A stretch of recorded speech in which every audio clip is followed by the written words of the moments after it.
Hello, everyone, and welcome to this session.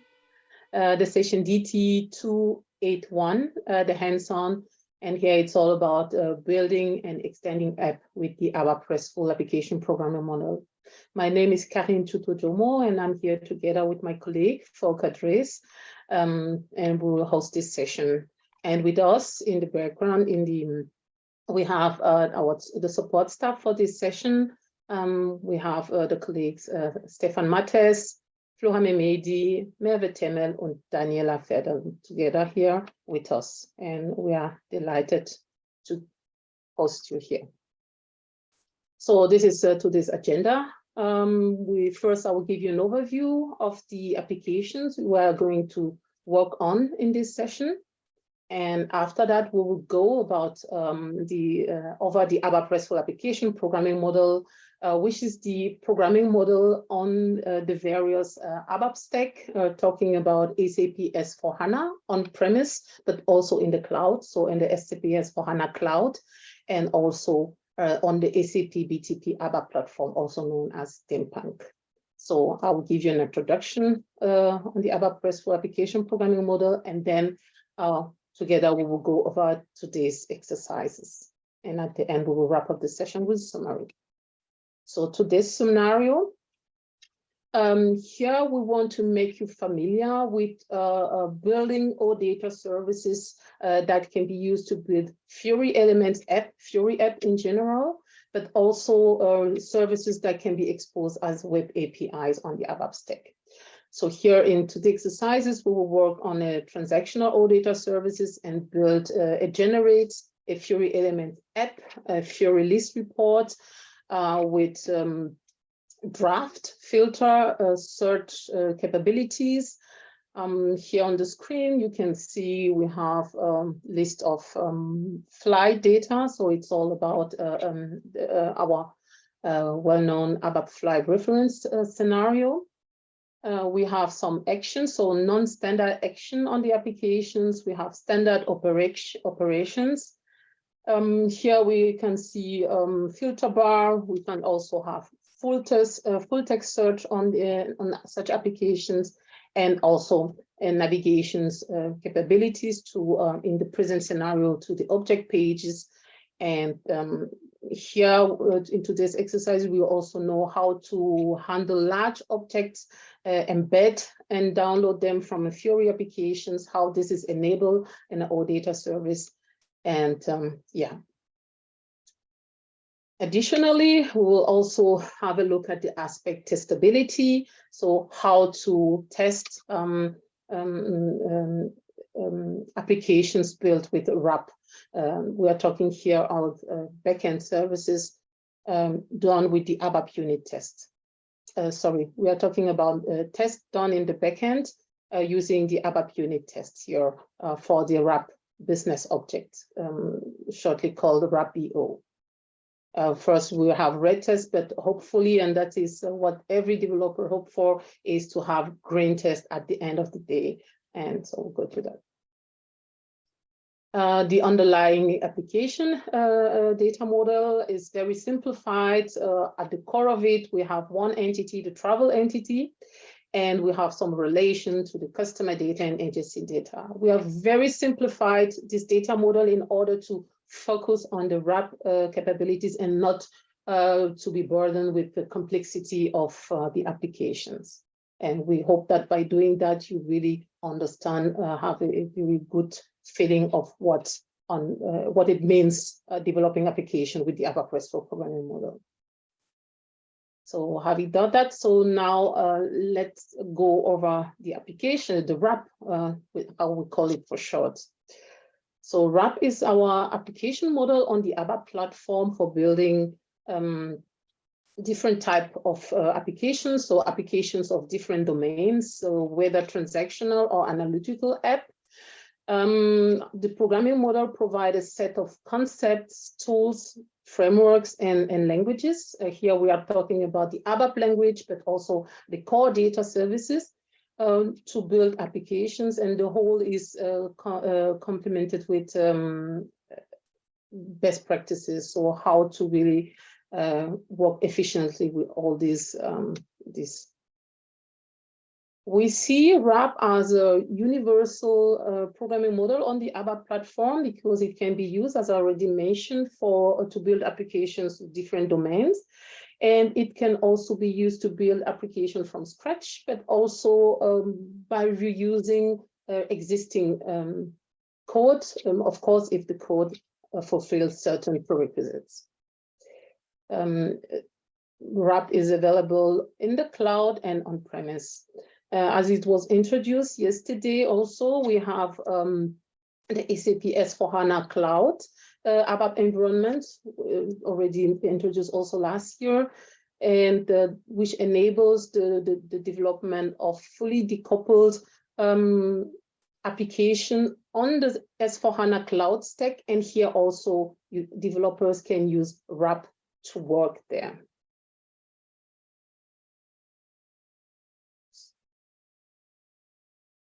What are the key players when we talk about RAP? So first, we have our development environment, the ABAP development tools in the Eclipse. Here, this is the ADT was introduced some years back, and over the years, we have tremendously enhanced the feature scope of the ABAP development tools in Eclipse, and this is our IDE. In the cloud and on-premise, so developers work on the same ABAP development environment. Secondly, the major programming languages used here are the ABAP language. Also here, over the past years, we have tremendously invested on the ABAP platform to enhance, first to modernize the ABAP language, to make it more expression-oriented, but also to allow the native support of RAP business object with the ABAP language. That means when working with RAP, we do not need any additional transactional framework. Here, everything is done with the ABAP language and processed in the kernel.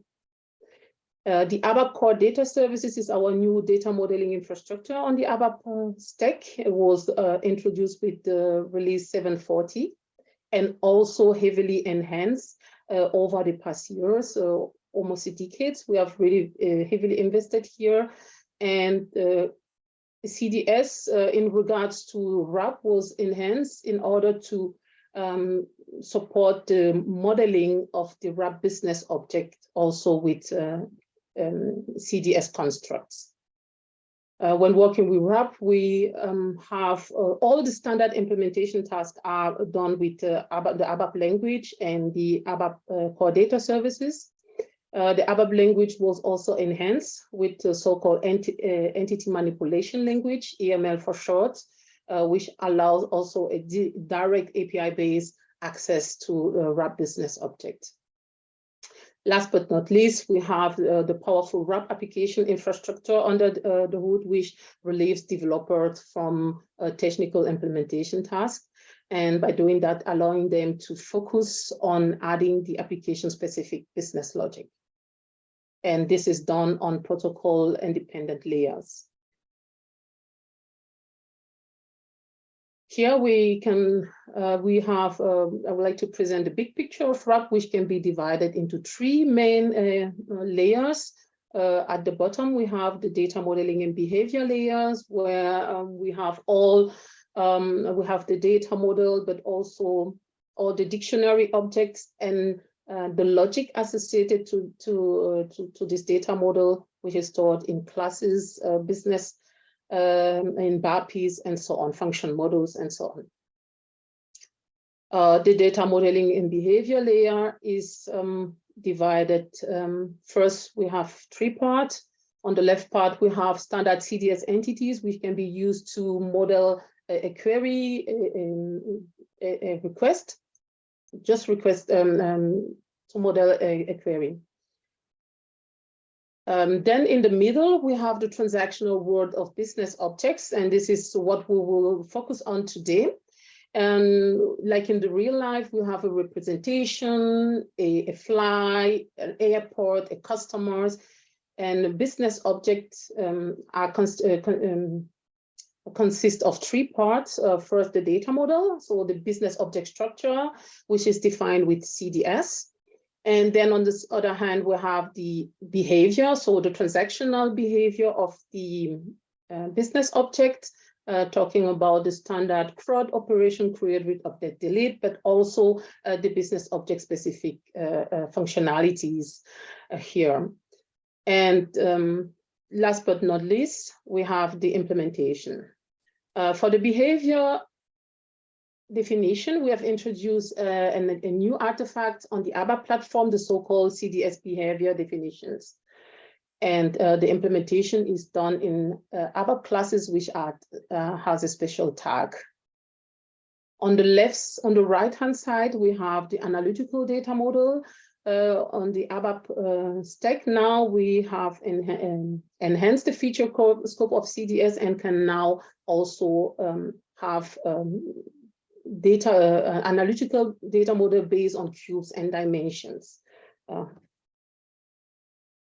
In the middle, we have the business service provisioning layer. This is more a consumption-oriented layer, so this is more use case dependent. And typically, as a developer, we can go ahead and on top of the comprehensive data model, which is on the data modeling and behavior layer, we can then project the business objects which are relevant for a specific scenario, and also project exactly the properties of this business objects.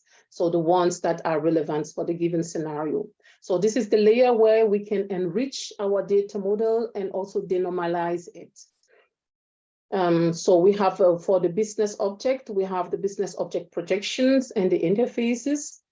And for the analytical data model here at this layer, we can then model the analytical queries.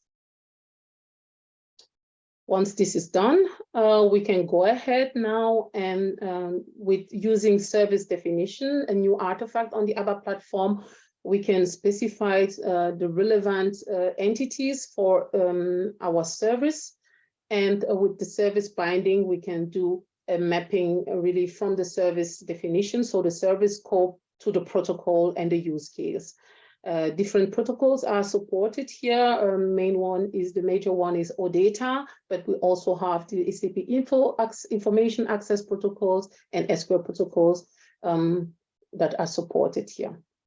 And regarding the use case, a developer can decide whether they are building a Fiori application, so a UI service they want to export, or if the service will be used as a web APIs and consumed by third party. We offer extensibility options for the data model, the behavior, and also the service definition here in the wrap context for modification-free extensions of these objects. And last but not least, at the top, we have the consumption layer where different type of consumer can then access the build services. Today, we will focus on the SAP Fiori URI service. Here highlighted on the screen, you can see where the ABAP language and the entity manipulation languages are used, and where CDS is used for data modeling and behavior modeling too.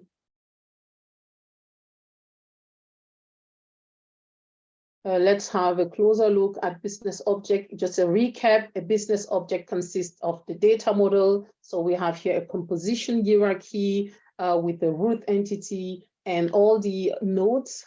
So a business object has constitutes several nodes. We have the root nodes, and the other nodes have a relation, parent-child relationship among them.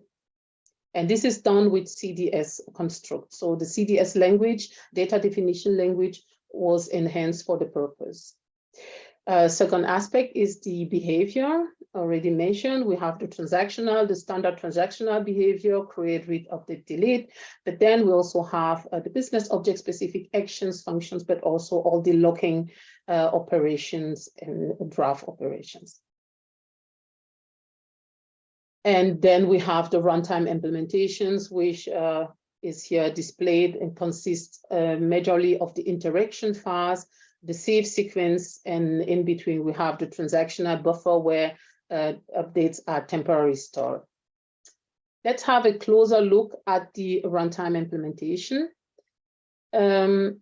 I mentioned it, we have the interaction phase with all the modifying, reading, and locking operations. So if you imagine in the Fiori applications, we have all the interaction of the end user with the data. And the data is temporarily stored. So the changes are temporarily stored in the transactional buffers. And when the save action is triggered, then the save sequence is processed and the data persisted. Here in the RAP world, we support two major scenarios, the so-called unmanaged implementation type, which is used for, typically used for brownfield development, where we have, as developers, we have existing legacy code for all the, for the interaction phase, the transactional buffer, and the save sequence. This is typically the case when we have an application which we want to modernize with RAP. In that case, developers are in charge of for integrating, embedding their existing coding into the RAP application, the RAP framework, and because they are responsible for all the transactional operations. And to do that, they have then to develop kind of adapters, so piece of software to embed the existing APIs into the RAP application infrastructure. The second implementation type we have is the managed implementation, which is typically used for greenfield development, where we have almost nothing available. We start from scratch. And in that case, this is the scenario, the implementation type where RAP provide the most of support because, for example, all the standard CRUD operations are provided for free. So without requiring a single line of code, that means just by specifying that these operations, by enabling these operations, they are already available and these operations can be performed. And developers can then use dedicated code exit to embed their own custom application logic, for example, by assigning an ID or validating the entered data and so on. A very important aspect, the topic developer extensibility for SAP S/4HANA on-premise and in the cloud. Here, RAP also offer the possibility to build here lifecycle stable and upgrade safe applications when in this context. Here we can see on the screen, we can see the different artifacts and layers that can be enhanced in a modification-free manner here in the RAP big picture. So we can enhance the data model, as already mentioned. We can enhance the behavior of a business or RAP business object, but we can also enhance a node. So we can add additional node in a business object. We can also, with the RAP BO interfaces, we have enhanced, we have add an additional abstraction layers between the original RAP business object and the consumer. And this is used to provide a really stable consumption of a RAP business object. And here, using the entity manipulation language, a RAP business object can be consumed on an API-based fashion. That means not over an OData services. That means you can also access RAP business object outside the RAP context. And you can also build additional new services on top of the delivered object. So today's exercises. So here at the beginning, I showed you the application that we are going to work on, and you are going to build the exercises in this hands-on. In today's session, you have two options. You have we will demo all the different steps here displayed on the screen. You can follow us. We will provide also detailed information on the different steps. You can also try to go in parallel and try to do the exercise, but we recommend you watch them and then you can carry out the exercises afterwards. So, and by saying this, I will then hand over to you, Volker, so that you can go through the different exercises. Thank you. Yeah, Carine, thanks a lot. Thanks for the introduction. Hello also from my side. My name is Volker Drees from the ABAP platform. And yeah, as mentioned by Carine, I will now show you the demo, the steps in detail. And for that, I will first share my screen. And here we go. There it is. So I assume the screen sharing is working. So you should see my browser screen where the final application is shown. So this is what you're supposed to build during this session, or as mentioned afterwards. Yeah. So probably with the pace, it will be tricky to follow all the steps immediately. Because there's also a lot of additional information that is provided in the GitHub repository as explanation and as additional links. So I think it's rather recommendable if you just look at what I'm demoing, and then afterwards run the session at your own speed and at your own pace, and then perform the things step by step. So as said, so this is the resulting application as introduced by Carine. So it's our lovely travel application. It comes with one entity. So we only have the travel entity as such. So no bookings or booking supplements, as you see in the DMO flight example that we are also providing via the documentation. It's a typical list report object page application. So the list report first page is shown here. So we have a number of fields that are visible here. The travel ID is the primary key of the data model that we use. So it's no UUID field. We have search capability where you can, for instance, enter some search values, and even if only pieces are kind of matching, then it will be found. So this is what we will introduce in the demo, and we'll show to you the regular filter fields. We will will demonstrate how to implement actions, instance feature-based control, and stuff like that. So all this will be covered in the session. And of course, draft support comes as well. So if you then click the edit button, you can, of course, change things here. And we have validations implemented. So if you provide an inappropriate value, there is UI validations, but also the backend validation. If you try to save, then you will get a corresponding error message. So that's what we will cover in today's session. I will get out of the full screen mode. So the entry point is basically the session that you have opened already. And there under session materials, you find the corresponding material under that GitHub repository. And if I open this one, then you see all the details and the steps. So it also explains, as per the overview, what the expectation of the session is. And the prerequisites have been sent out via email, but I will briefly walk through them so that you see the details. So of course, what's very important is that you have the latest Eclipse version installed. So if I open this one here, and I just need to get rid of that. Okay, there was this zoom control. So you need to have the latest Eclipse installed on your machine. And then once the Eclipse is up and running, you install the ADT tooling. There, I just learned from the Q&A that a wrong link was behind this, was mentioned here. So I've corrected this during the session. So it should now be working, as you can see now. Here, basically the procedure part is the important piece, because once you have ADT up and running, so the Eclipse, is up and running, then you can use this URL to go via install new software, help install new software. And by that, you can then install the ADT tooling. I can quickly show this to you. I've already the ADT tooling open here.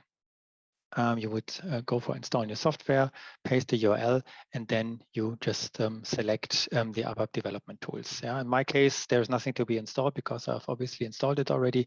But here you then would see, I think, two options, and you can just mark them both, or the header section here, and install the things, and then you should be good to go as per the ADT tooling. And yeah, the third element that you need to take care about is that, of course, you have access to the ABAP trial environment, because this session is run on the BTP ABAP environment trial. There, Merve has provided a nice script and nice documentation about how to get a trial user there. Maybe you have already something, some user from the past. Then you can go into the BTP Tri Cockpit, locate that instance and just the account.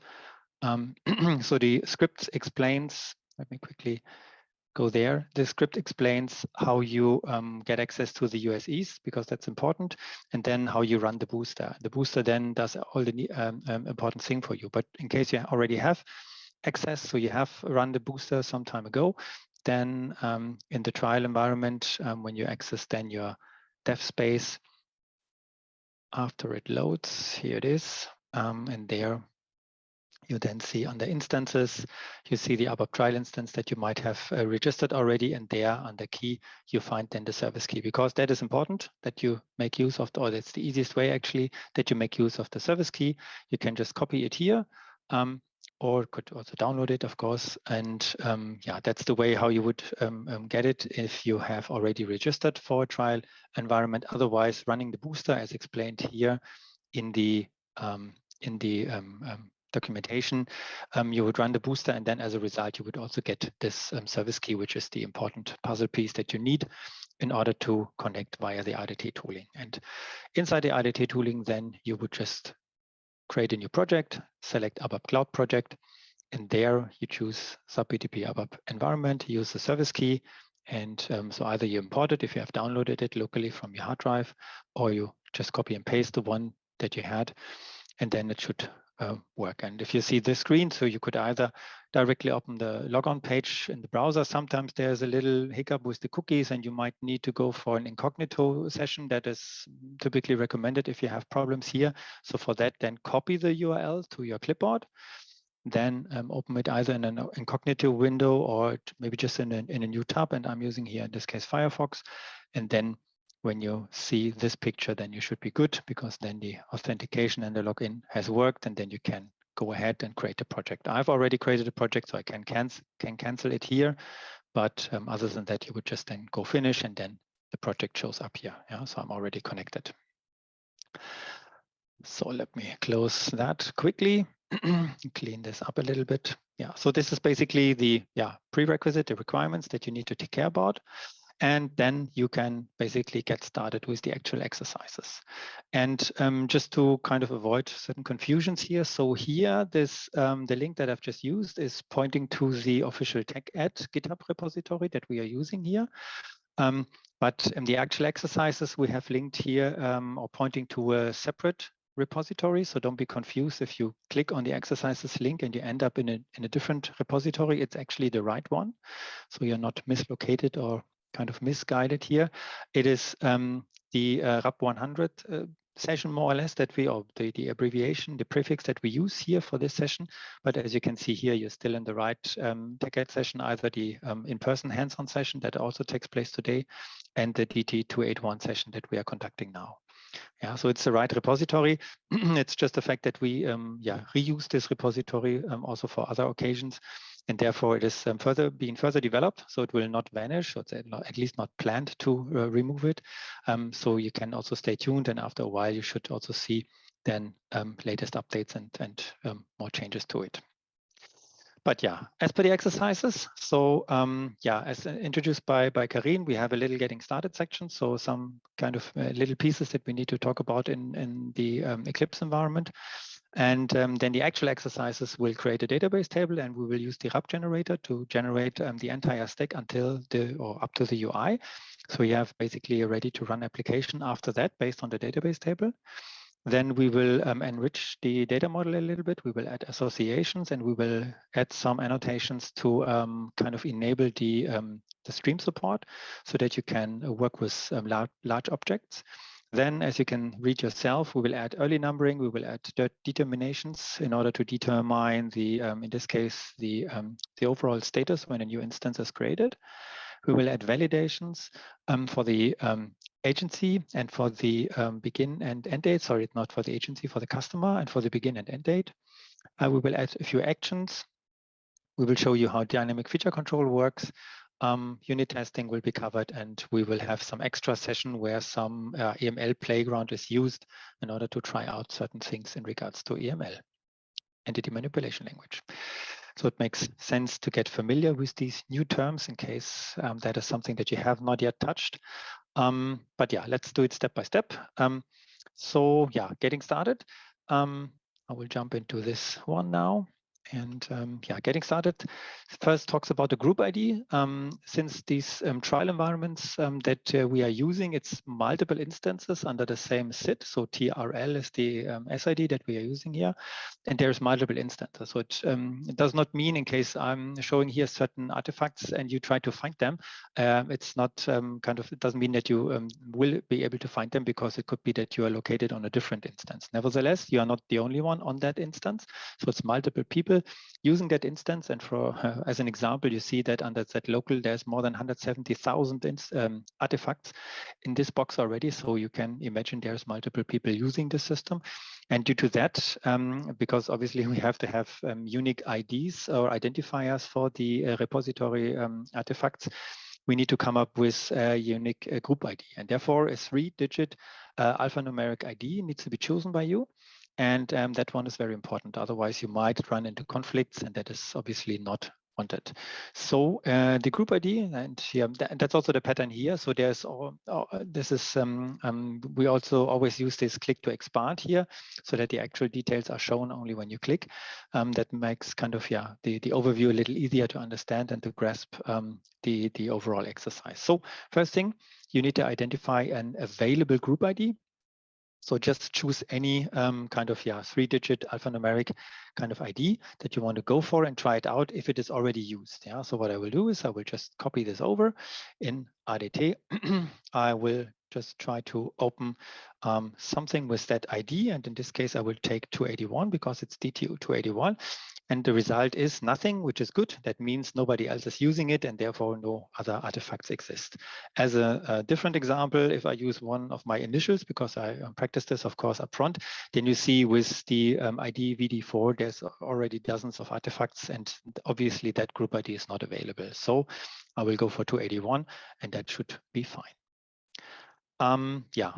That's it. As per the group ID, creating an ABAP project I've already shown to you, and some additional helpful information I think is quite useful here. So first of all, we will heavily make use of the find and replace, search and replace feature inside the editor, because the snippets that we provide, and of course there will be many, because typing obviously takes time, and in order to kind of save some time, we will copy over the majority of things.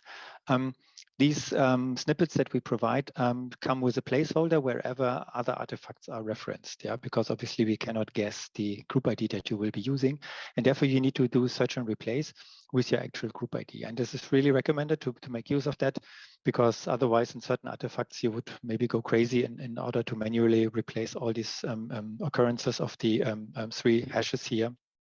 So therefore, this is strongly recommended. And then last but not least, as per the getting started part, there is a lot of helpful information. So in general, there's many links, and thanks to Carine, because she has prepared a majority of this GitHub repo, all these exercises. And she has added a lot of links to the official documentation where you find further reading information, and where, for instance, also, helpful information. Yeah, this is what I wanted to show. The IDT shortcuts, for instance, that can be helpful as well, so that you kind of get familiar with certain shortcuts that are available, and that might be handy to you. And as said before, the additional links and references, there are multiple spread out in this document. and they allow you to find more information on the dedicated topic. So, but now, finally, we get started with the very first exercise where we create our database table. So this is our starting point. And you see that all these exercises, they are connected. So at the end of exercise 1, there's a link to exercise 2. So I don't need to go back to the table of content. So first thing is that we will create a database table and use the RAP generator to generate the UI service. So I said, I will run this in parallel, and you can then follow it at your own pace also afterwards, because the session is obviously available as a recording, and also the systems, they will remain available. The trial systems are long-running systems, so therefore they will not be dismantled short-term, and therefore you can take it or go through the session afterwards. And there's no need to do that immediately. So first of all, we create a package. And remember, you need to have your group ID at hand, the one that you prepared and have tried that it is available. So first thing, I will create my package. No brainer, I guess, 281 as said. And that's our RAP package 281. And I will add it to my favorites so that it shows up here under favorite packages. And that's it as per this dialog. On the next screen, I can assign a transport request. I can just reuse the existing one that I have. I will stick to that one. And that should be fine then. So now I have my package. I can close this one because I don't need the details of the package. And next thing, creating a database table.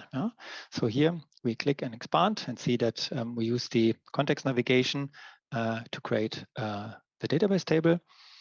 We give it a name. It will be this one, RAP 100 RTRAF. I will explain this in a second. New other repository objects, table.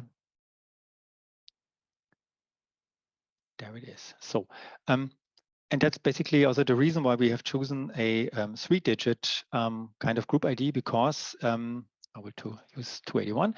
And because if you have a 4-digit one, then it will be beyond the allowed length for the database table name.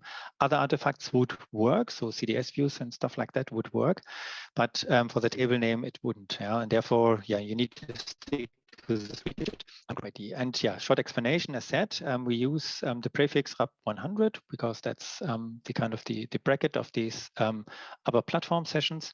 And then A stands for the active data. So in a few seconds, you will see that we will also create a draft table for storing the draft entries. And therefore, this letter is used, and then the 4 digits draft is the kind of short form for travel, because it's our travel table. So this is kind of this little pattern that we applied here, just to give you some high-level understanding about the database table name that we have chosen. So it's travel data as indicated over here, and then we can click on next, assign it to a transport request, and finish. So with this, we get this empty table body, and now we take over, or we copy over the definition of that travel data database table. And here it's quite handy to make use of this little feature here in the GitHub. So you just press this button, then you see it's copied, and then the entire content here is copied into the clipboard, and you can just make use of that. So I will mark everything, we'll just replace it. And then you see that pattern that I meant before. So you have the 3-digit or these 3 hashes here. And it makes sense that you search and replace, because you see inside here, this annotation, there are also 3 hashes. So therefore, just make sure that you do Control F to find and replace it with 281, and then make sure that you select replace all. And then all occurrences of the 3 hashes are replaced, and then you're good to go. As per the database table, as mentioned in the introduction, we have a travel ID as the primary key here. Then we have a few attributes, num-c fields for the agency ID, customer ID, begin date, end date. So nothing special here. Then there's these two pricing fields, booking fee and total price with a currency code. We have a general description and the overall status. What we will see a bit later is the handling of the attachment, MIME type, and file name, because that is a new feature that we released, I think, in 2208. The support for large object types, and that is also something that we will cover in this session here. Good. Yeah, with this, we can then move on in the script. And if I'm not wrong exactly, then next thing is that we will save and activate that database table. Basically, activate includes save. So therefore, I don't need to press 2 buttons. I think, yeah, just activate is sufficient. Good. Next thing, create the data generator class. So this table obviously is empty at the moment because we just created it. We will create a little helper class that injects 10 records into this database table. Yeah? And again, we will follow the steps mentioned here. We will create a little class under that package, new ABAP class, then choose our group or add our group ID, say generate demo data, and that's it. Pressing next and finish. And here we are. Now we have an empty ABAP class that we can fill now with our own code. And here again, the thanks to Carine for the good preparation. We have a prepared source code document that we can make use of. And we'll just copy over this entire source code. I just learned that depending on the browser, there might be an additional button that allows you to just copy the raw content immediately. Firefox does not seem to support this. So one extra click is needed. I will click on the raw visualization, and then I can select all and say just copy, and then I'm also fine. Yeah, and the other browser should be able to maybe have that in place. Should not be a big issue. So, and here just replace everything, mark everything Control A, Control V, and that's it basically. So I said it's supposed to just insert data into our href table, into our travel table, based on the existing travel data that is residing in the system. So there is this official demo content that we provide with the official documentation, the reference scenario, and from there the first records are taken. Yeah, so that we have a little starting point and we don't start with an empty table. So as before, we need to do find and replace. So Control F, and we just replace that with our group ID, replace all, close, and then we can follow the scripts again. This one we can close as well. We follow the script, say, okay, save and activate. We will do that. And then once this has been activated, we will run this as a console application. So you might know that already, that there is the option. So we don't have kind of a report style that we can run obviously in the cloud, but we can run this as a console application. So therefore, when you plan to implement something like that, you need to have that interface, the interface OO-RDT class run. Then with that interface, there is a main method that comes, and this one is then executed. And it's very easy to run this. You simply can press F9, or I will show it by the context menu to you. I will select this one, and then the console application runs, and we are done. We have some demo data inserted into our database table.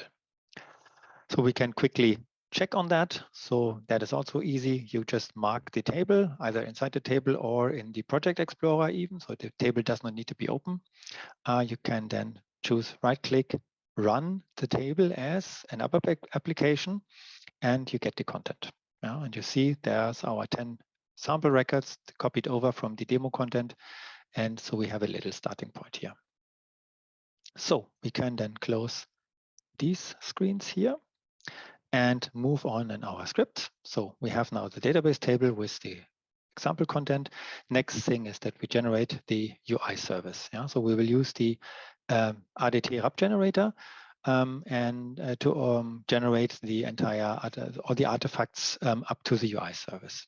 So that one is accessible via the right click, again, context menu, generate ABAP repository objects. And here we then specify a description. Yeah, says description travel app 281. We select the generator.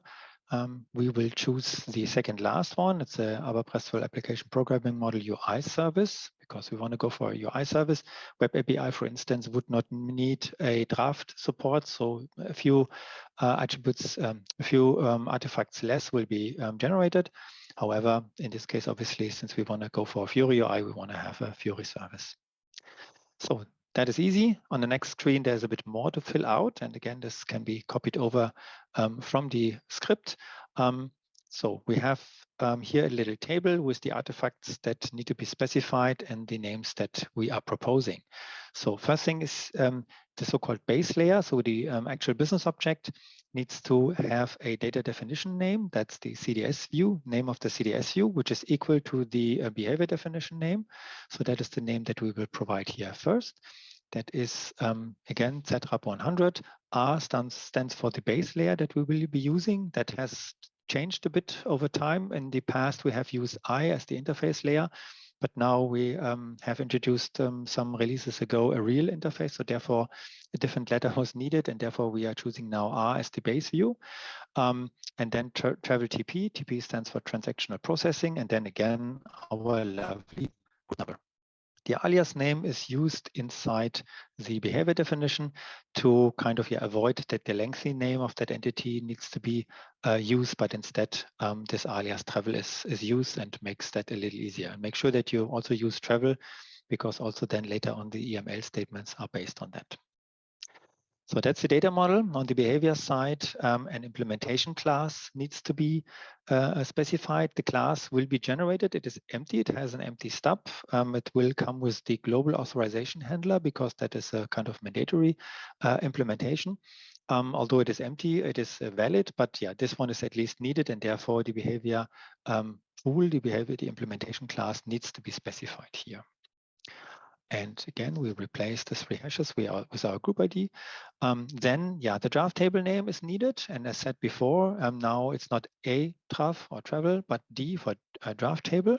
Because as you might know, in a draft-enabled UI, the draft records are stored in a different table to make sure that they don't interfere with the actual productive active data.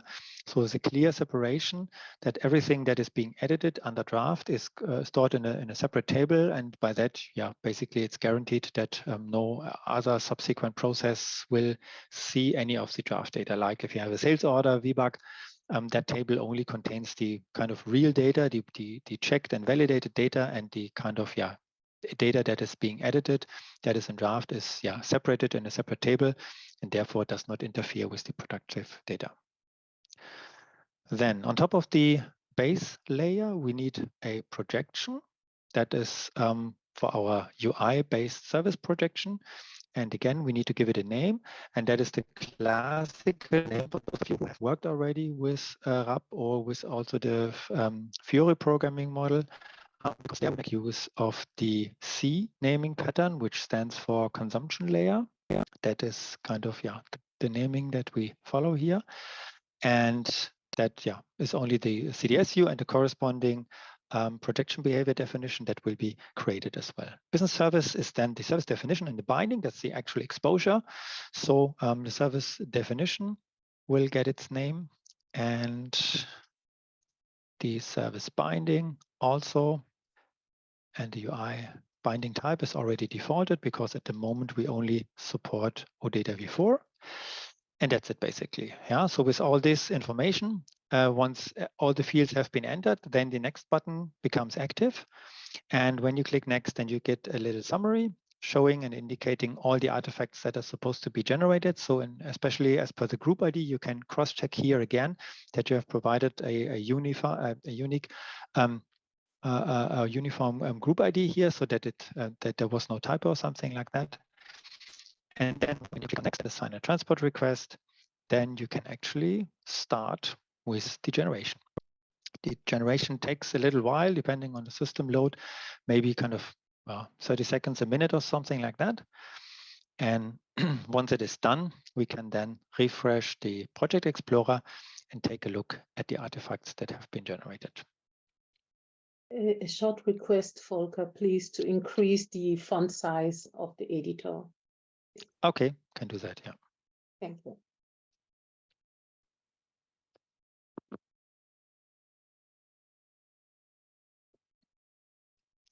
So this one, I guess I cannot increase, but this table, no, I can also not increase, but inside the editor, I can increase. Yeah, later on. Thank you. Yeah, yeah.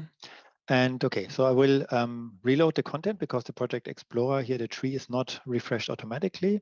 Once I do that, then you see all the artifacts that have been generated. As said, we have the starting point was our database table. I will in parallel start the publishing, because also the publishing of the OData service takes a little while. So just that it can already start. I said the active data was our starting point. Then the draft database table has been generated, and the CDS view, the base CDS view has been generated based on the database definition.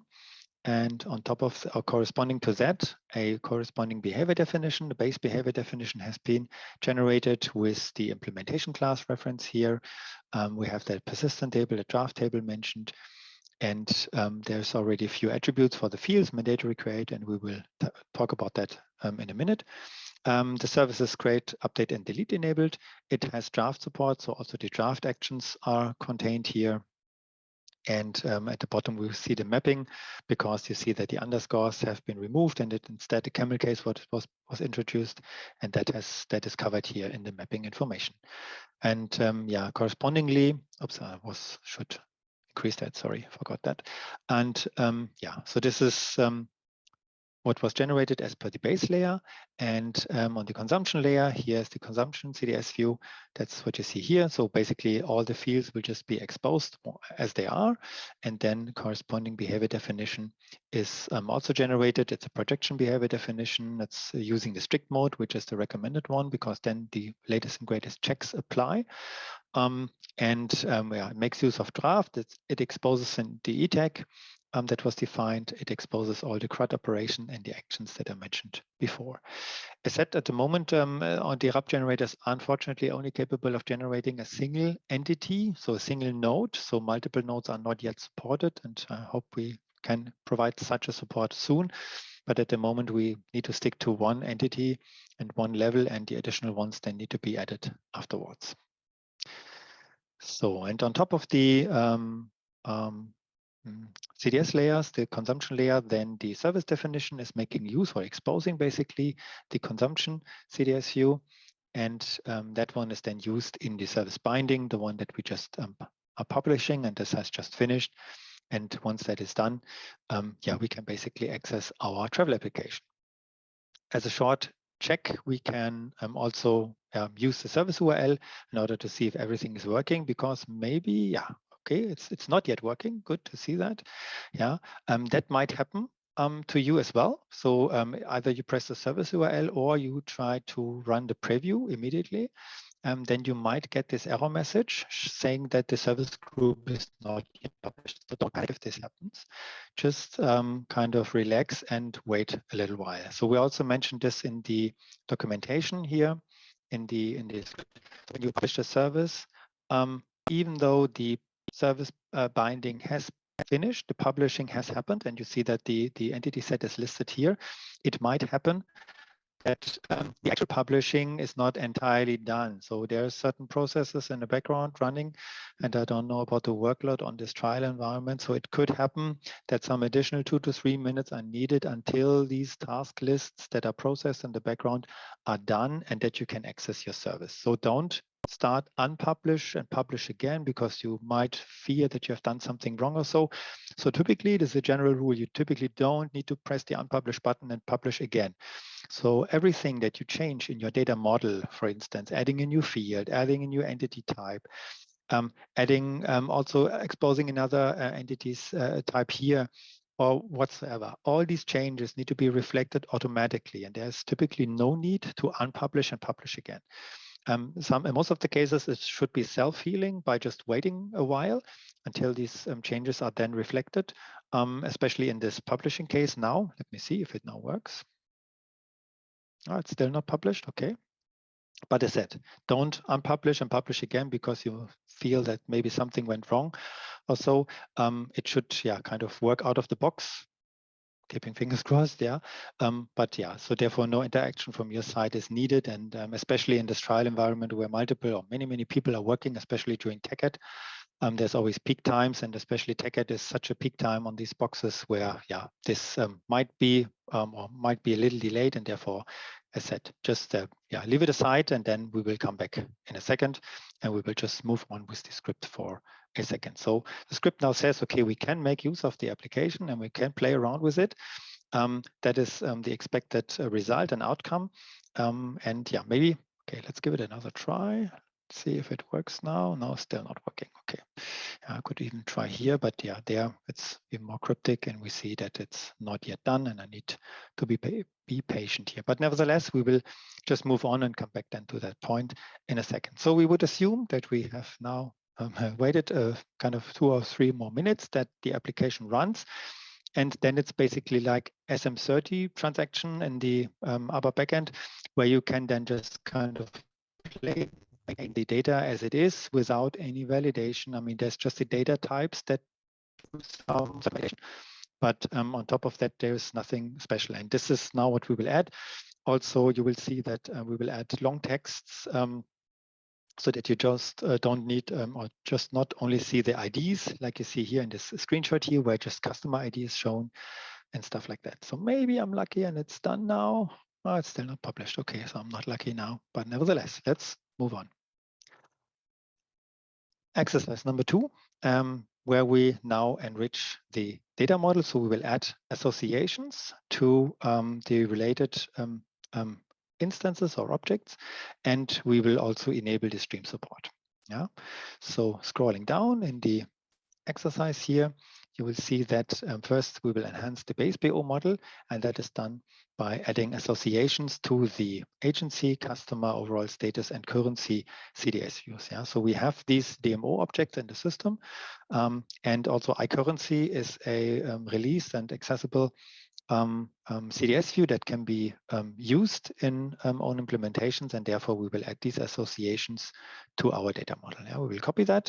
And again, this little button here is quite helpful so that I don't need to mark it. I will just close.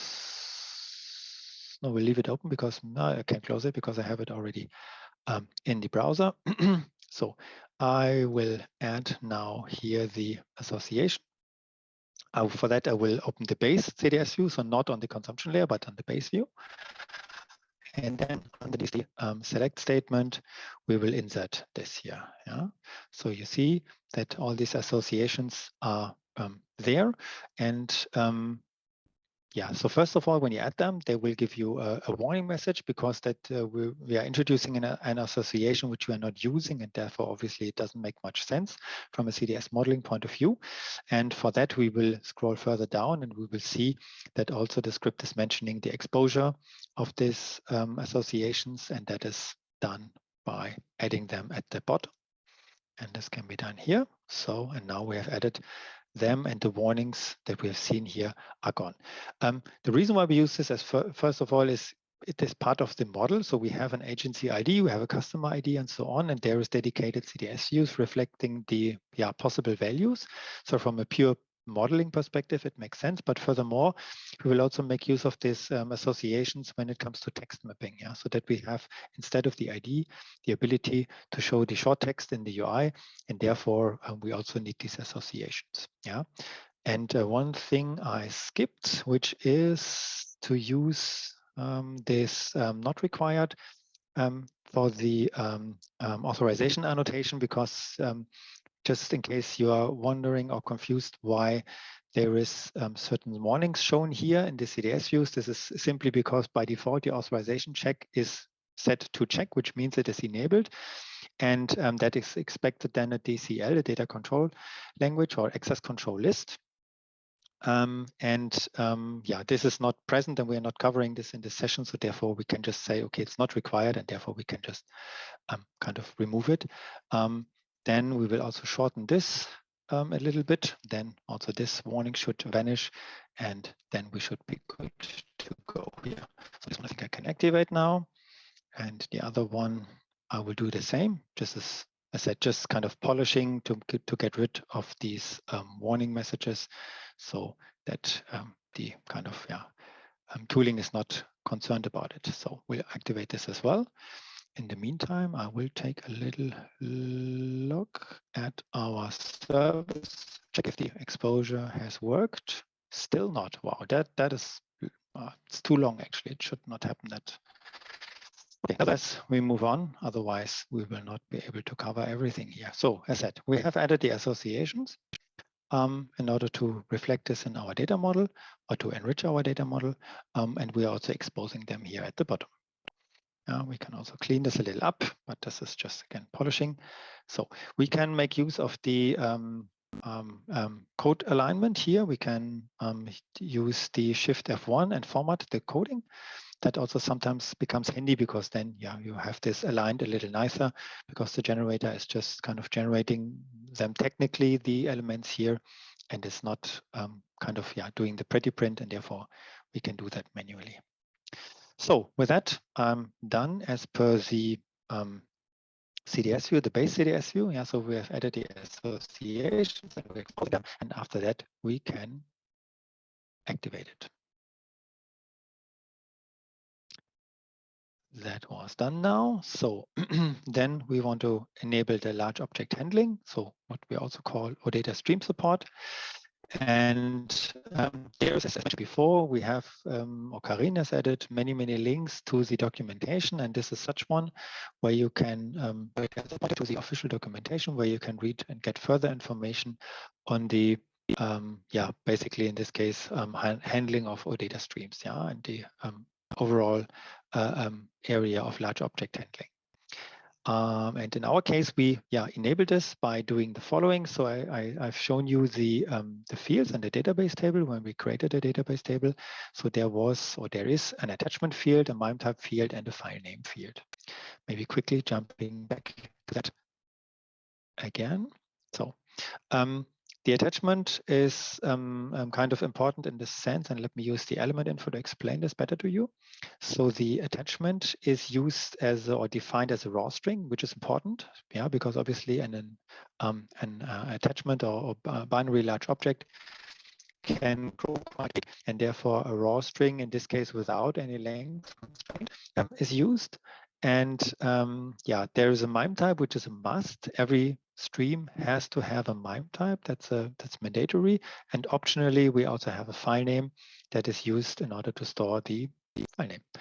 But as I said, file name is optional and the MIME type is a must. So therefore, but we have all these three in the data model, and we have them in the CDS data model as well. So not on the database table, but also on the CDS data model. And in order to now make use of the stream support, and let me quickly try again if my service got activated now. Yes, I'm lucky. So you see, be patient, take your time, and then things start to work magically. So let's refresh the UI. I've just added the additional association, so nothing else. And here's our Fiori UI with the, this one is saying, access group, that I'm still somehow not having access on all these servers.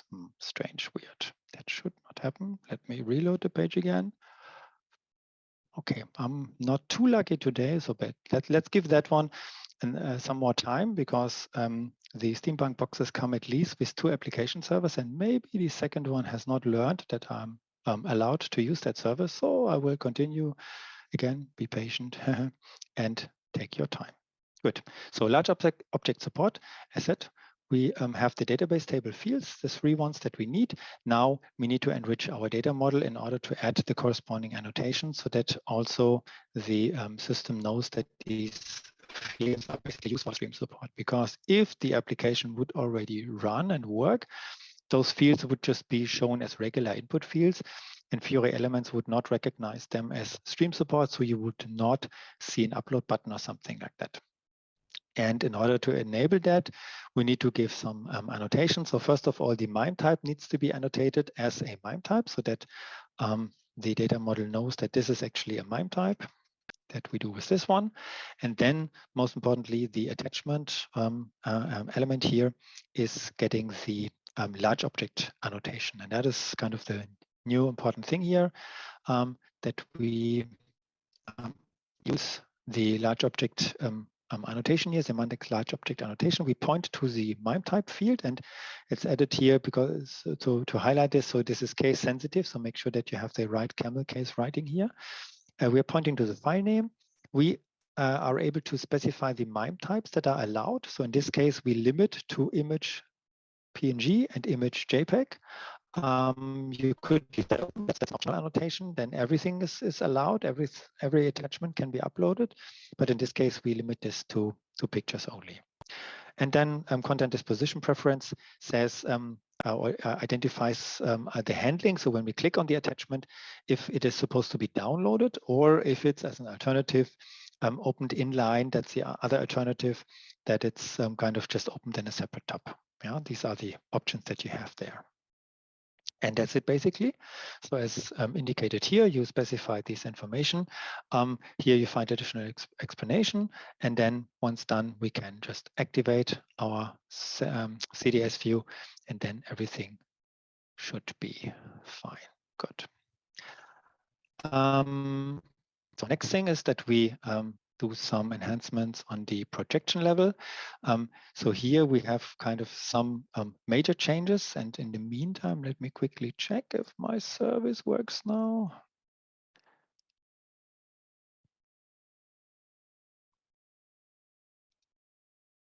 No, still doesn't work.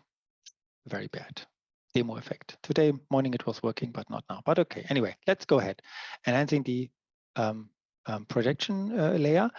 So we have enhanced basically two things. We have added the associations, as you might remember, and we have added the large object annotation. As for the associations, they are useful now for having the field mapping so that the texts are shown in the application instead of just the IDs. So like a customer ID, and then the customer name is also shown in addition. And as you can see here, that we also do search enablement and so on. So first of all, we will add the search capability that is shown here into the consumption layer. That comes here. So the label here does not need to be changed anymore. So the generator generates it differently. So therefore, we don't need to replace the label here. And in addition, we will now add the, we will make use of the association and add a name, for instance, for the agency, for the customer, and for the overall status. Yeah, so the agency is shown here. And at the end, we will now add another element, and we will give the agency name, an explicit name. So it's not exposed implicitly like it was in the past, where you just had these text associations, but it's explicitly done now in the upcoming model, where you use the association and then use the field name here associated and then expose this accordingly. This is shown as a separate element, and you could also apply, for instance, video control and hiding things and stuff like that. So next thing then is the customer name. And we will use that as well. So after customer name, we will get the customer name. Oh, my machine is kind of slow now. I'm not sure what is happening here. And then last but not least, the overall status is also used and shown here. And to the data module, the overall status will have a little speciality because the status text is language dependent. The table contains corresponding entries for at least English, I guess, because I don't know. But it's using the localized edition, and this adds automatically the filter on the local language. So there's no need to care about kind of having kind of some built-in filter here, something like that, or you need to take care, especially on your own, but you just already association that is specified under the overall status. And then inside that CSU, there's another text association underscore text, and following that one, as a result, we get by a not text the corresponding overall status text. And the localized edition makes sure that the corresponding language-specific filter is being added, and as such, that should then work. Good. That's it as per the three fields here. Then we do something in addition. We add some additional search annotations. That's for the fuzzy search, so that corresponding search is possible, and by that we indicate on which fields a search is executed. So we add this to the travel ID. We add this also to the agency, that searching on the agency is possible. You might remember that we have that I showed you the fuzziness search on the ultimate something searching for agencies, and that is basically done by specifying a corresponding search element, setting this default search element to true. That includes the agency ID into the search that is basically opened up here. The object model text element association pointing to agency name says or tells the system as per the metadata that this agency name field and property belongs to the ID, that this is the text element, and as such it can be rendered accordingly so that the text is shown first and the ID comes in brackets. Value help definition is as the name indicates, it's a value help. So this one points to the DMO agency standard value help that we provide as part of the demo content. There inside the element agency ID is used when selecting a value, and even use for validation is set here true, but this is just a UI validation. That means, the validation is only executed on the UI side, and still a backend validation is needed because, for instance, you could just use a REST client or REST console in order to send values that are maybe not allowed. So therefore, in all these cases, always a backend validation is needed, and the UI validation is basically just for UI and user purpose, and making their life a little easier so that you save a round trip, so that the UI can already give a warning or an error message. Next one is customer ID. And the same is happening here. So we also have a search element annotated here. Text element is pointing to the customer name, and we have a corresponding value help definition annotation. Currency code comes next. There we only have a value help, nothing in addition. Also for the currency code, we don't need a long text basically, because the currency code is stored as the key. And I think US dollar or euro or something like that, I think this is well known. So therefore, in that case, no mapping is needed, but we want to have a mapping for the overall status. And therefore we add this here. And by that, we have in this case no search. It makes not much sense to search, have a HANA search on that one, but that we point to the text element, the localized text element, and have a value definition, in this case with a drop-down value help, and not just a regular value help with a pop-up.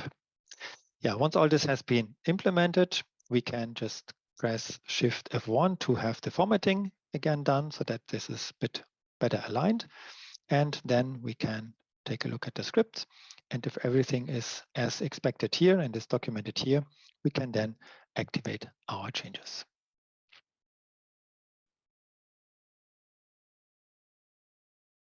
So, and when this is now done, I give it another try. Maybe I'm lucky now to run my service to see if I'm still not lucky in accessing this one. I have no clue what is going on here, but no. Strange, should not happen, but okay. Nevertheless, we need to continue and move on. We will now add some metadata extension, or no, the metadata extension is already there. So we can have a look at the metadata extension that was generated based on the CDS view definition that we conducted here. And no, that was generated by the RAP generator. Sorry, that's correct. And that is exposing then all these fields that have been mentioned here. We see them here as well. And in the metadata annotation, we want to add some additional information here. So we have the kind of little facet information here already and the header information. And that is something that we will replace here. We will just take advantage of the metadata extension that has been provided here. We just copy that one over entirely. Again, we will press the raw button in order to select all and copy things. And then we just mark everything in our metadata extension and replace it. And of course, as said before, we need to do search and replace with to kind of replace this with our group ID. So replace all, and that's it basically. So now we have this metadata annotation in place. So what has been added, as said, we have this additional header information. It is adding an annotation to the image URL that the attachment field is used here as the image URL that allows the Fiori Elements UI to show in the upper left corner this little avatar icon. We also have a description pointing to the travel ID so that the travel ID is kind of highlighted here accordingly. The selection fields have been added so that we can filter on these fields. That's happening for the travel ID, the agency ID, and the customer ID. And we see here that for the overall status, the text arrangement text only is used, so that kind of, just the text is shown and not the regular value help, or no ID is shown to be precise. That's, based on the, there's no ID in bracket because that's only then the text. And that's basically what we will add here. So we activate this one as well, according to the script. And we could go to the preview. If we are lucky, then the preview would work and we could make use of it. So on, next try. Let's see if it works. And if not, I think I need to jump then to the other application. No, it doesn't want to work. So this means I will jump at the application that I showed to you in the beginning as a fallback, because that one should still work, I would assume. Of course, it has more in it as we have been implemented now, but just to show you the result and to show you the pattern. So we have done now quite some things. As said, we have added the associations in order to have the text mapping here so that the customer ID is shown only in brackets and that instead the customer name is shown here, and same for agency ID and the overall status. We go to the detail page. The overall status is shown as the entire text and no ID. And if we are in edit mode, then we see that the overall status is just without an ID and just shown as a drop down because it is kind of modeled accordingly, that it's kind of with size XS, and therefore Fiori Elements knows that only very few values are in there and it can render it as a drop down. The attachment support is, or the annotation that I've shown you, is also then rendered in this case, or is rendered this way when it is annotated correctly. So it's not just additional plain fields that you see, but instead you see then an upload button and you would see a file name and a delete button. So I can show this pattern to you. So we'll just open and pick a little picture. So you see, as mentioned, that we have this filtering on the MIME types, on the allowed MIME types. And when I open this, then you see that this little icon is already updated. I think there's a small UI bug. It does not yet refresh the file name, because for that I need to do a little reload, unfortunately. But then the attachment, the file name is also shown. So that means you are able to store attachments. You can delete them. You can store them or upload another one, then it will be overwritten. And of course, most importantly, you can click on it and then you can access it and you see it in the other window that I will show over here and move over here now. And then the full picture is then kind of shown. And I think this is quite handy. It is stored in the local database, of course, so maybe you don't want to go for gigabyte size files here to store it in the local HANA database, but other than that, regular attachments, Excel files, Word documents, pictures, JPEGs, whatever can be stored here. And I think, that's quite handy and helpful feature. And therefore, it makes sense to add that to one or the other application. Okay, so preview in this case for the original app is for whatever reason not working, but we will just move on. So you see also in the script what I just explained to you, that the attachment is can be used here, and the UI validation maybe I can show you as well. So if I type in an agency ID that doesn't exist in the allowed values, then you see that a message is shown immediately saying that the value does not exist. Yeah. So this, as I said, is just a UI validation. There's no, in this case, it is because it's a solution, but in the service that we implemented, there is not yet the actual validation implemented, and therefore this is not done by the backend, but it's just a UI validation. Good. I think I need to speed up a bit looking at the time. And okay, so that's it as per exercise number 2. And now we will add some early numbering. So if we would have been able to run the application, we would see that the application is, when we press the create button, is showing us a pop-up in order to type in the travel ID. The reason for this is I just close all the screens and just have a clean setup here. The reason is that we say the travel ID is a mandatory create and read-only update. So it's kind of a immutable field. Yeah, it can only be specified upon creation, but then cannot be changed anymore.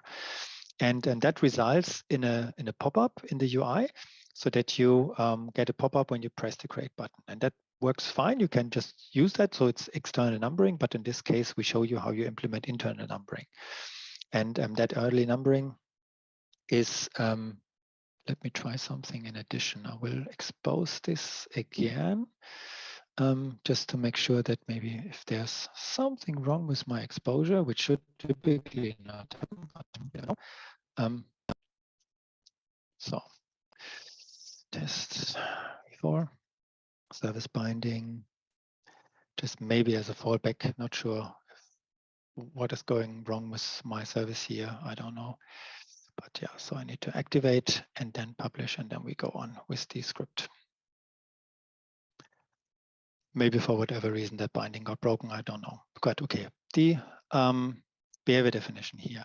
So we go for early numbering, and that is implemented by, first of all, saying that we want to go for early numbering. Again, we have a link to the documentation pointing to the numbering, and that you can refer to, and there you get explanation about all the other numbering options like late numbering and so on.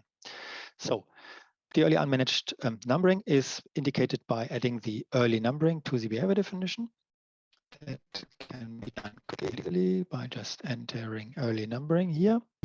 And then when we do that, we need to remove basically the mandatory create, and we also need to make this one read-only.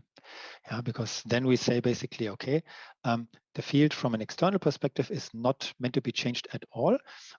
That's also shown here, and we calculate this as said early and internal. Yeah, we can activate this, and once we activate this, then we get this little indicator here that we can make use of in order to use the quick assist and say the early numbering, we want to create a corresponding method implementation. Yeah. So this is very handy and takes place very often, that inside the behavior definition, when you add, for instance, actions and stuff like that, that you get this little bulb, this indicator here, and that is which can be used in order to generate the corresponding stubs, for instance. Yeah, in this case, now I've already created it, therefore it's not showing up anymore. But yeah, with the early numbering exit now here, I can do the implementation. Yeah, so I said here, the says needs to be set to read only in the behavior definition. The behavior definition itself got activated, and now I can create the corresponding implementation here. I will scroll down for that, and you see that it is explained here. There's also kind of, yeah, you can use the element info that you can use access via F2 in order to understand the corresponding parameters. But due to time reasons, I think I need to move on now. Otherwise, I will run out of time. So first thing in the early numbering exit is that we need to take care of, I will explain this in a second, take care of IDs that are already provided. Yeah, you might now wonder, how can it be that there's already certain IDs where the travel ID is not initial? That is based on the fact that it is an idempotent implementation, so it needs to be executable multiple times, and if parts have been provided already, then it should not be provided again. Furthermore, if the record comes out of the draft, then the draft record already has the ID, and the active record just takes it over. And therefore, a little logic is needed at the beginning that moves over the entries that already have a travel ID into the so-called mapped implicit or the interface property. Yeah, so method, if I open the element info, there you see the changing parameters mapped, failed, and reported. Yeah, frequently mapped indicates for mapped information that is for new things that have been introduced and or instances that have been created, and failed is used for instances that have failed. So you report back to the framework that something went wrong and the processing was not successful. And reported is optional.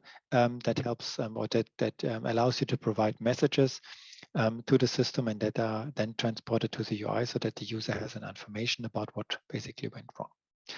So that's the first part here of the create early numbering implementation. I will move on now with the second part, which has also a little fallback here. Which is in order if there's an issue with the number range object, again, based on the trial environment, that might happen, but I think in this case it is not needed.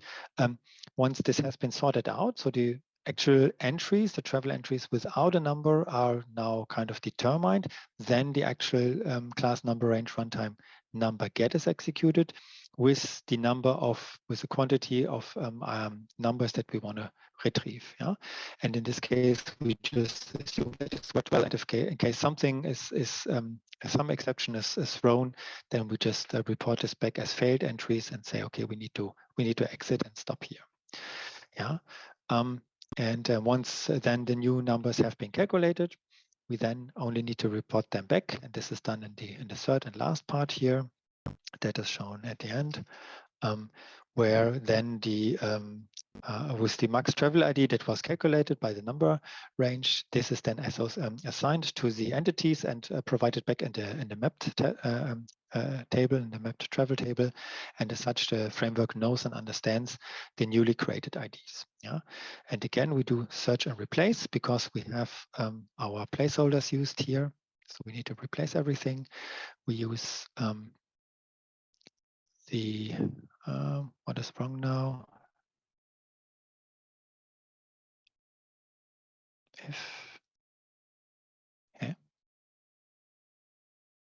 I think maybe at the end I have end class. I think end method got lost. No, it didn't. Where is it? End method is in. Missed that up. Okay, good. We're back.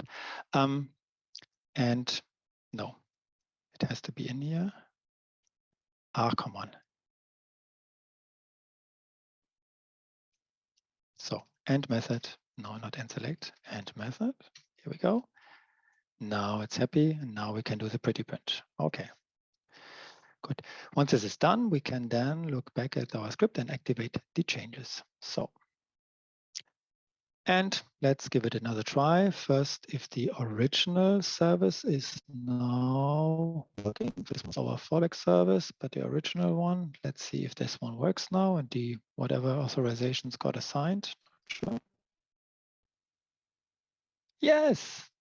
So I don't even need to look back at my fallback scenario, but the original one is now finally working after whatever 20 minutes. Not so nice, but nevertheless.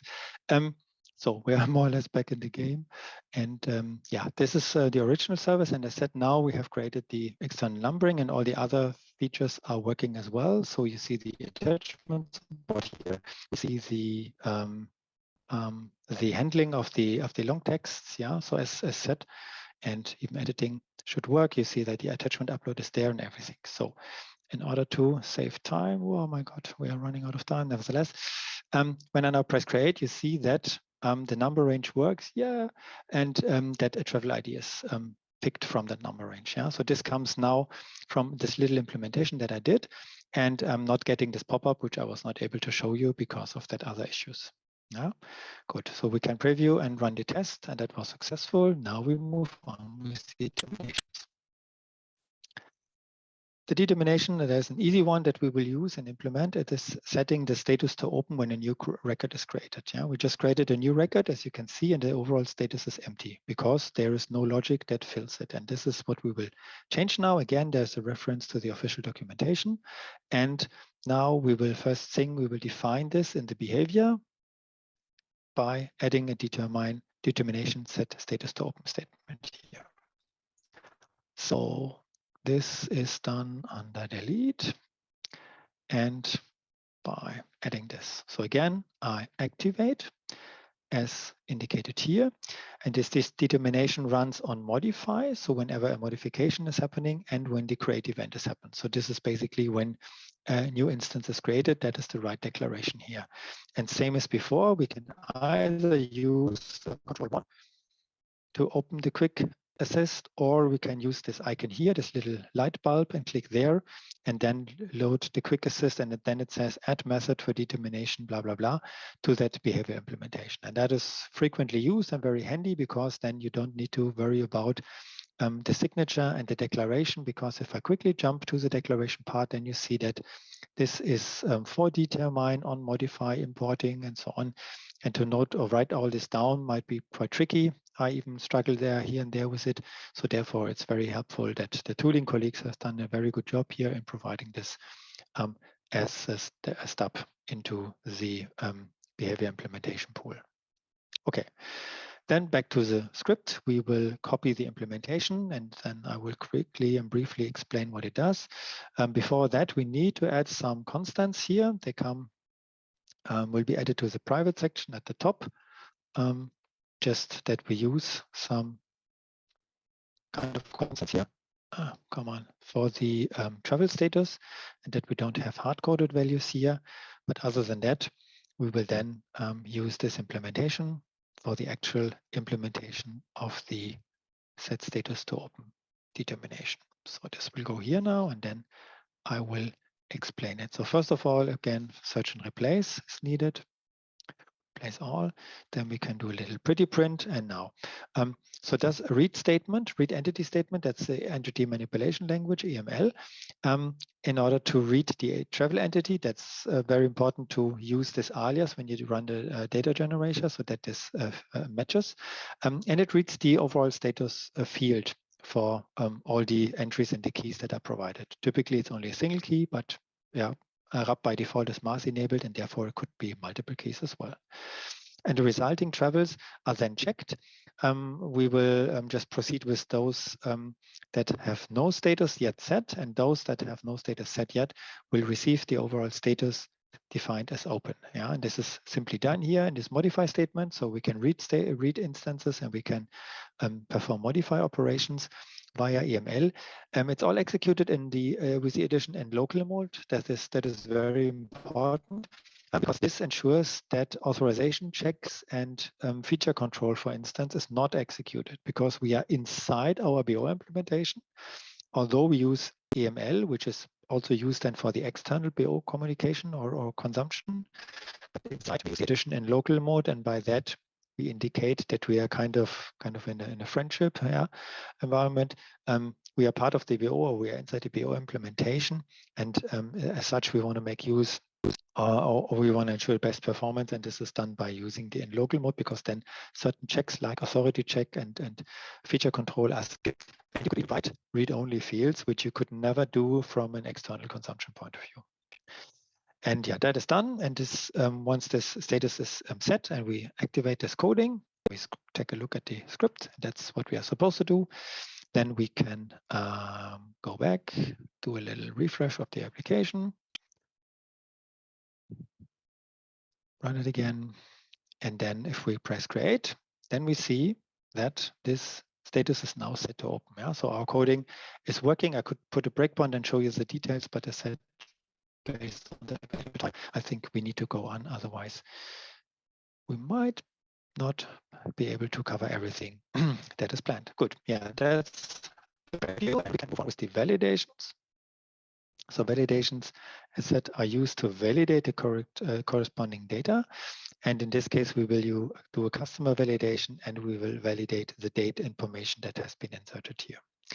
And again, there's a lot of information in the script. Take your time, read it in detail, and try to understand it. There's also the reference to the official RAP documentation that explains it further, and also the concepts and how to handle this, and especially regarding state messages and the correspondence with the draft handling and everything is well explained there. So we can basically only rush through it now in this session here due to time reasons. So validations again are like the other information or the other behavior information in the behavior definition. So this is done then in our behavior definition, the behavior definition here. So first of all, we define some static feature control, which is we set fields to mandatory. That is done in order to show this little star symbol in the UI. But this is not kind of adding a real behavior in the sense that it's also being checked. Yeah, this is just kind of for the UI purpose, so that this in the OData service is indicated as mandatory. But it means it is mandatory at the point in time when the save is happening. Yeah? And that's the reason why no automatic handling is happening here. And instead, the corresponding validation is now supposed to be implemented. The validation is done via adding the validation statement here. Here the code also says when added, we add it under the determination, and oops, we do a little pretty print here as well. So Shift F1 is also doing formatting things in the behavior definition. So we add these two validations, validate customer and dates. They both execute on save. There is no validations on modify. There's only validations on save. And they are triggered based on a create trigger. So when a record is created and during the save, so when the activation is basically happening, and if they're also triggered if a field is changed. So obviously when the customer ID changes, we also need to make sure that we need to validate so that the valid customer ID is entered. The same with begin date and end date. When a begin date or end date is added or changed, then we need to make sure that the entry is valid and correct.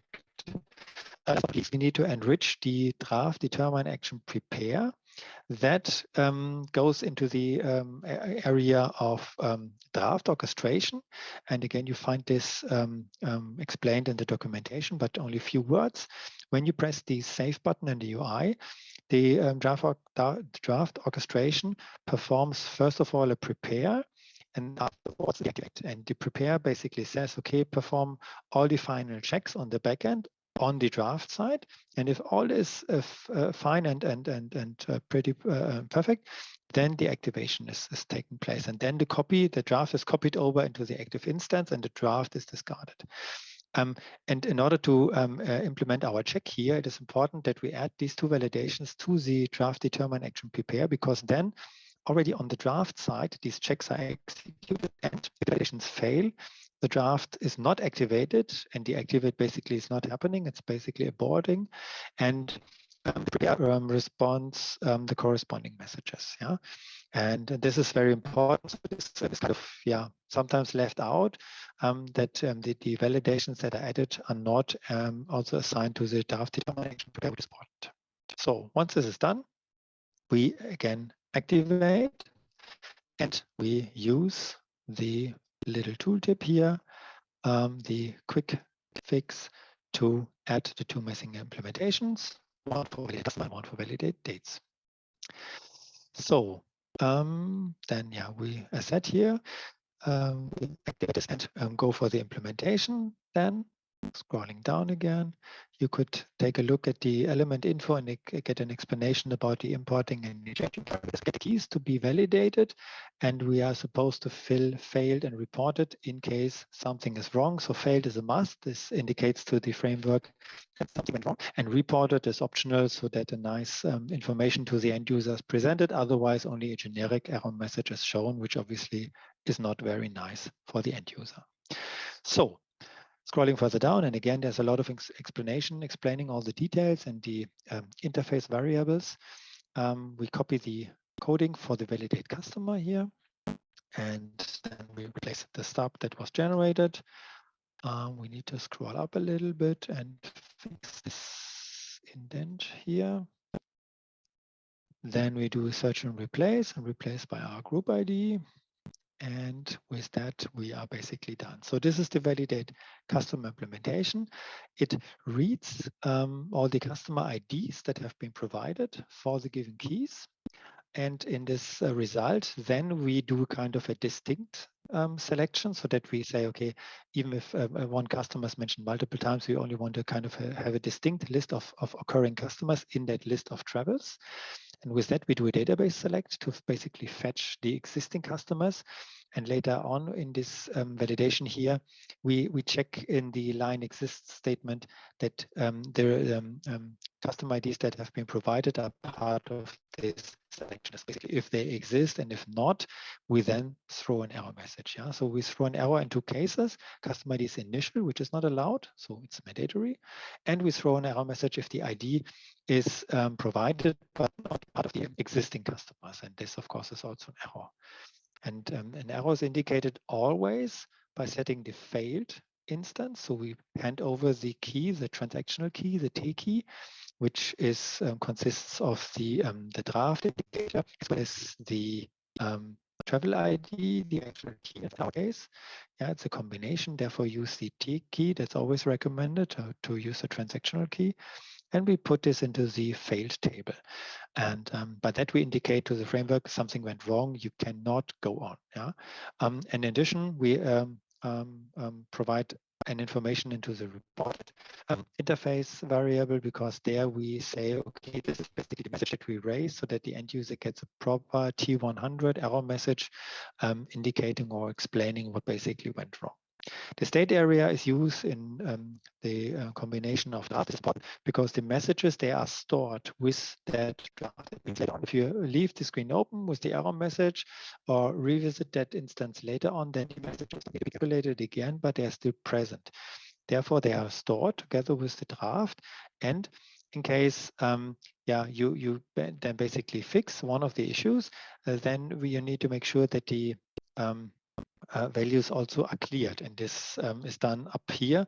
So every message that you potentially add because of one of the failures also need to be cleared, because if there's error, if end user corrects it, and then in the next iteration, you need to make sure that you wipe the old messages and then create and prepare the new messages. And this needs to be done by a so-called kind of an empty reported entry. It is just containing of the key and the state area, and by that we are able to clear that. Yeah, so this is done for the customer, and yeah, with that explanation, I will quickly move on with the validate dates. It works pretty similar. It obviously does not need to do a database select, but it's just checking the dates as such, and same needs to be done here. So we need to fix that.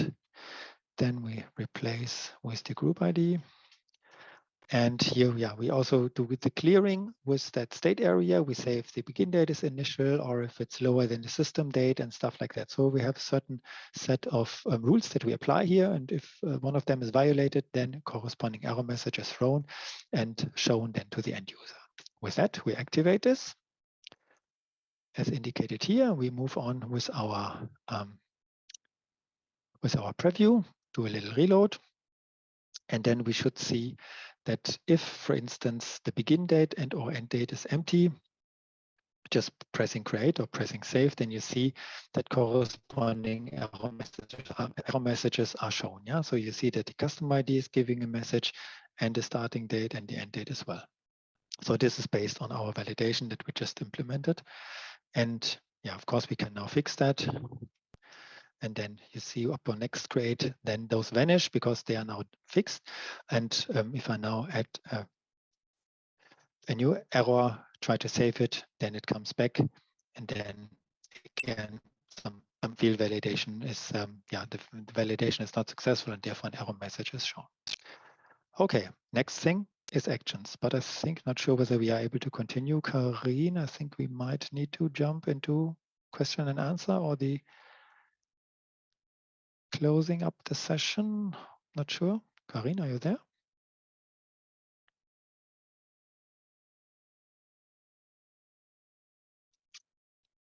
Okay, I will just go on. And if Carine does not interrupt me, then I will just move on. Good. Actions. we have prepared some sample actions here in this exercise. There is a deduct discount action that is used in order to reduce the booking fee. Yeah, and I will maybe quickly show the result in the application in order to save some time. So there is a the deduct discount action that can be used. Of course, we need to be in an open state here and then do a little reload. So that is used to reduce the booking fee. Yeah, so we see here that it has a booking fee of 20 and the deduct discount is implemented in two ways. Basically, one way is the first step is kind of, yeah, just deducting 30% as a fixed price, and then you add an abstract entity that allows you to specify the percent value. You can just say, okay, let's deduct 10%. And when we do this, you see that 20 has become 18. So that's how the deduct discount action works, and which is then implemented and explained in the corresponding session. Yeah. So the next one is a copy action. The copy action, as the name indicates, allows you to copy a travel. So it's a so-called factory action. Factory actions are supposed to create instances. That's the reason why they are called factory. And that one can be the metadata is only allowing one on the list report. So therefore, I need to go back to the list report page. My machine is loading here and it's not reacting.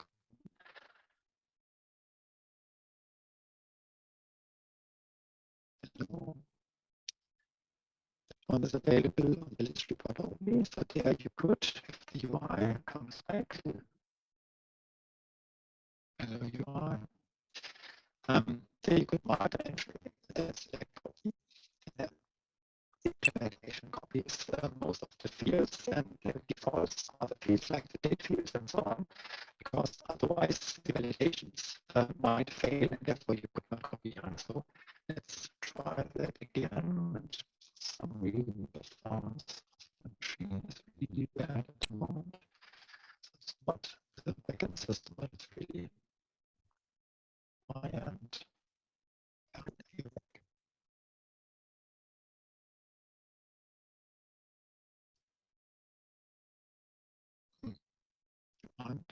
Okay.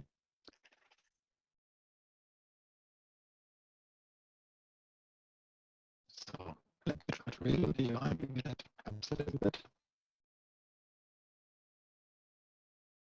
Okay, now it was working. I was not patient enough. Can I now mark on? No, it's still busy doing things. I just learned that Carine is not able to hear. Strange.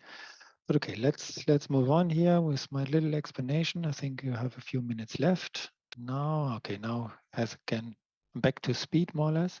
So I can mark an instance, and the copy travel, as you can imagine, is then copying the instance into a new record. It makes use of our numbering exit. So the early numbering is happening here. It creates draft instances. This is something you can specify when implementing the copy action. So when creating the new instance, you can specify if the resulting instance is a draft, which is a classical candidate. So have a kind of create from template. That's, I think, very typical use case. So yeah, therefore that implementation can be checked here. And yeah, it copies everything over, it sets the status accordingly. And yeah, that's it basically. And then last but not least, another two actions are added, which is accept travel and reject travel. And oh, the participants cannot hear me. That is bad. We can hear you now, Volker. It's okay. Okay. It's breaking. Yeah, my machine was having trouble. So Yeah. as you saw, the kind of response was not doing anything anymore. How about maybe timing? we can skip the last access and go to one last short exercise. Feature control maybe. And Yeah. I mean, Okay. that will be enough for the demo. Thank you. Yeah, I think so as well. We need to then skip that. So as I said, everything is well explained in the script. Yeah, feature control, dynamic feature control. So we have already seen the static feature control, which is basically the setting fields to read only or mandatory. That's what we call static feature control because it's statically set to these values. And when you go for dynamic feature control, you can add the corresponding feature instance handling. Yeah, so for instance, the update one, you can just use here also the code completion and say you want to have the update capability specified by feature instance, and the same for delete. So this means you can then in your own implementation decide whether the update or the delete is allowed at runtime. Yeah.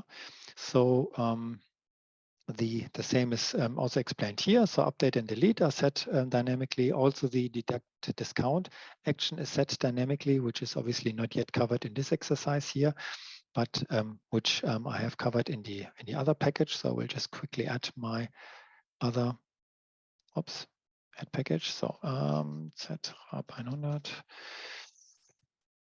280. So that's the one that I prepared before. And that's with my solution. And here you see then how that looks like. So the action that you're supposed to add gets also this feature instance here. Also the accept and the reject will get this. And even the edit action get this. So this means you can by that decide whether the whether editing is allowed or not. Yeah, and that is reflected also correspondingly in an implementation. I will jump to my other example here, activate this one so that you can quickly see how at least the feature instance can be implemented for update and delete. And that is then again using this little quick assist to implement the corresponding operation.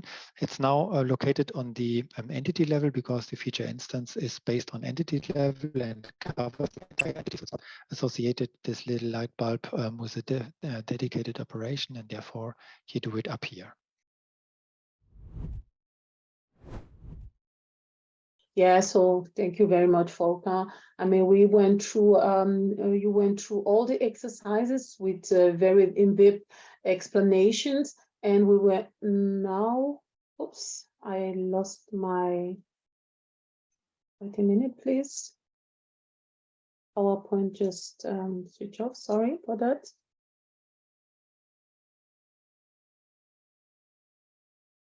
I had a bug. I have to restart PowerPoint. So we went through all the exercises, and what remains is writing unit tests and also playing a bit around with the entity manipulation language. But I think those exercises are also very well described in the script. So everyone, one of you can go through these exercises and carry them out. And if you have questions, then please feel free to address them on the GitHub repository on the issue tab. There you can post question, and in the next 2 to 3 weeks, we will have a look at it and reply to you as soon as possible to help you go through the exercises at your own space so that you really get familiar with the topic. Okay, give me a second. I would just like to wrap up the session. So the ABAP RESTful application programming model helps developer building efficiently applications from scratch with intrinsic built-in cloud capabilities, scalability, extensibility, and so on. RAP is available on the SAP BTP ABAP environment, also known as Steampunk. It is also available on the SAP S/4HANA Cloud and on the ABAP environment, especially also the so-called embedded Steampunk, and also on-premise. So as you can see, this is really the programming model to build ABAP-based application now on the various ABAP stack. The feature scope is enhanced on a quarterly basis on Steampunk, so on the SAP BTP, and bi-yearly on the SAP S/4HANA Cloud Public Edition, and on a yearly basis on the SAP S/4HANA on-premise, but also on the SAP S/4HANA Cloud Private Edition. Starting for the on-premise releases, starting with the release 2021, we already RAP is mass adoption ready, so we strongly recommend the use of RAP to build new applications. In the release before 2020, we had already RAP with some restrictions. So if the restrictions available there does not apply to your application requirement, then please go for RAP. You will get this presentation on GitHub. We will upload it directly after this session, and you will have access also to the different links. You can also check the roadmap to check what are the next steps planned there, but also what's new, because many of the features shown now were just delivered on premise with the October release of the SAP S/4HANA 2022. For example, the handling of large objects, the OData stream, or the ADT wizard to build the services and so on. So a lot of new stuff have been also provided on premise with the release 2022, including also the exposure of business events. And this is a scenario involving the SAP the SAP event mesh on SAP BTP. So you will have also a variety of links, and also important here to this address learning.sap.com/teched. You have also, this is also a grid learning offering to complement your conference. Here you can take advantage of special certification offer available for SAP TechEd attendees. So please go to the page and check out, go in the SAP community and exchange with your fellow developers or with SAP experts. And yeah, you also have the possibility on this platform to prepare for an SAP certification exam. So thank you very much for attending this session, and also in Volker's name, but also in the names of our colleagues in the background working on your questions in the Q&A tool, talking about Stefan Mattes, Daniela Fedel, Merve Temmel, but also Flora Memedi. Thank you very much. Thanks for attending. Have a good day. Enjoy TechEd. Yeah, still enjoy TechEd. Great.